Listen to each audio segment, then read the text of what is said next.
Well, thank you very much, everybody. We're going to have just a quick session with Steve Moore. Everybody knows Steve Moore with the Heritage Foundation, highly respected, one of the most highly respected economists and people that watch your money and know more about your money and your life than probably anybody I can think of.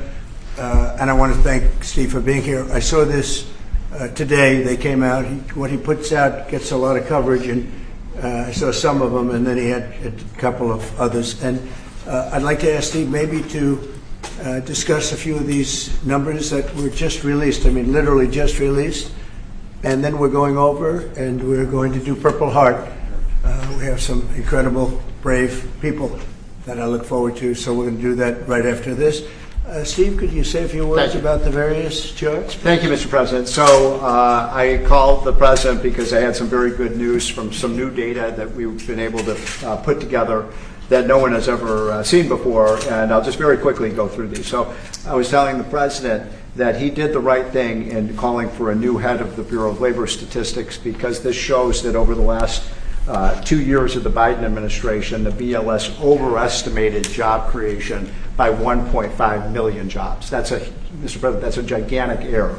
And I don't know if she's, I'm not. It might not have been an error, that's the bad part. If it was an error, it would be one thing. I don't think it's an error. I think they did it purposely. Whether that, you may well be right, but even if it wasn't purposefully, it's incompetence. Right. Okay, so 1.5 million jobs overestimated. We have access to the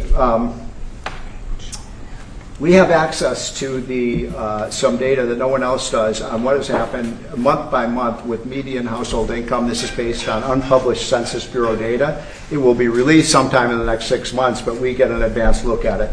And so I was telling the President, in his first 5 months in office, starting in January through the end of June, the average median household income adjusted for inflation for the average family in America is already up $1,174.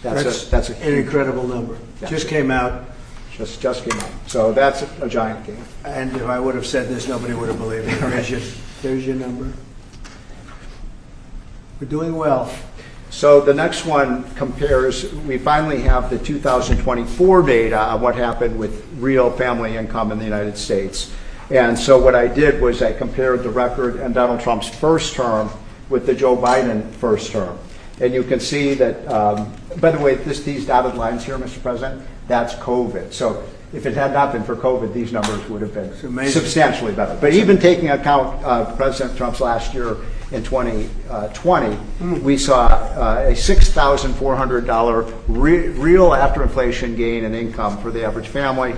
And that compares with Joe Biden, which was a measly $551. So, Mr. President, you gain 10 times more income for the average family than Joe Biden is because of your policies. And that's taken into consideration COVID, yep. Which a lot of times you don't have to do that. Yeah, but I'm very glad you did. We were over almost 8,000 until look COVID. at that number. Yeah. Okay.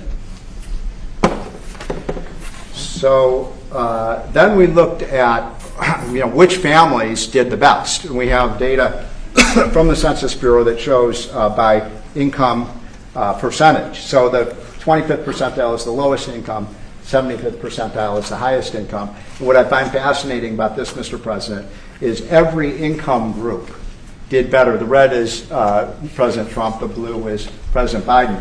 Every single income group did better under President Trump. But what's really amazing is look what happened under Biden. The lowest income group lost income under Biden. They were poor 4 years after Biden's presidency. No gain virtually whatsoever for the middle class. And the rich was the only group that did better under Biden, which is ironic because Biden keeps saying he was trying to get rid of income inequality. He made income inequality worse, not better. It was President Trump that reduced income inequality. These numbers just came out, by the way. Yep. And then finally, these are the numbers just I just showed you in percentage terms. Mr. President, these are the numbers in dollar terms. So even the lowest income, 25th percent, gained about $4,000 in income. That's a lot for a lower income family.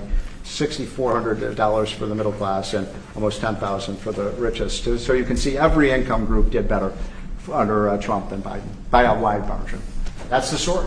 I think when you look at them, they're all something, but this one chart really says it better than anything. If you look at this is great, but this chart is pretty amazing right here.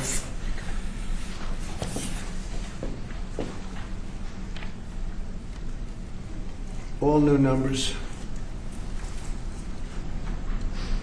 Okay, so we're going to go now over to East Room, and we're going to celebrate some very brave people with the Purple Hearts. Yeah, please. Mr. President, just to follow up on the India tariffs, do you expect increased trade negotiations, since you've announced the 50% tariff? No, not until we get it resolved.